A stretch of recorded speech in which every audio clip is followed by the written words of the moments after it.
பூண்டி ஏரியிலிருந்து கொற்றலை ஆற்றுக்கு உபரி நீர் திறப்பு 2000 கன அடியாக அதிகரிக்கப்பட்டிருக்கிறது. இது பற்றிய கூடுதல் தகவல்களை வழங்குவதற்காக செய்தியாளர் லோகநாதன் இணைகிறார். கூடுதல் விவரங்கள் லோகநாதன்.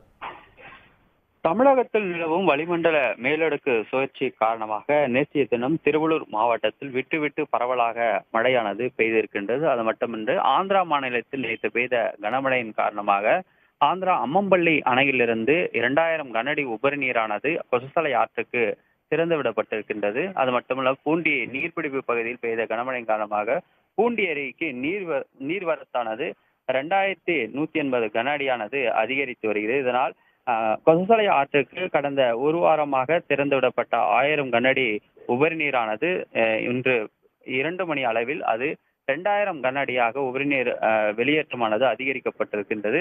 தற்போது பூண்டி ஏரியில் 3231 மில்லியன் கன அடியில் 2736 மில்லியன் கன அடியில் நீர் இருப்பானது இருந்து வருகின்றது. அதே போன்று 35 அடி உயரத்தில் தற்போது 33.72 அடி உயரத்தில் நீர் இருப்பானது இருந்து வருகின்றது. மேலும் மழை அதிக அளவில் ஆந்திரா பகுதியில் பெய்தால் அம்மம்பள்ளி அணையிலிருந்து திறந்துவிடப்படும் அந்த உபரி நீர் அளவு அதிகரிக்கப்பட்டால் பூண்டி ஏரியிலிருந்து கொசஸ்தலை ஆற்றுக்கு திறந்துவிடப்படும் உபரிநீர் அளவும் அதிகரிக்கக்கூடும் என நீர்வளத்துறை அதிகாரிகள் தகவல் தெரிவித்திருக்கிறார். இதன் காரணமாக நம்பாக்கம், கிருஷ்ணாபுரம், ஆற்றம்பாக்கம், எண்ணூர் உள்ளிட்ட 30 கிராமங்களுக்கு முதல்கட்ட வெள்ள அபாய எச்சரிக்கையும் நீர்வளத்துறை தரப்பில் தெரிவிக்கப்பட்டுள்ளது.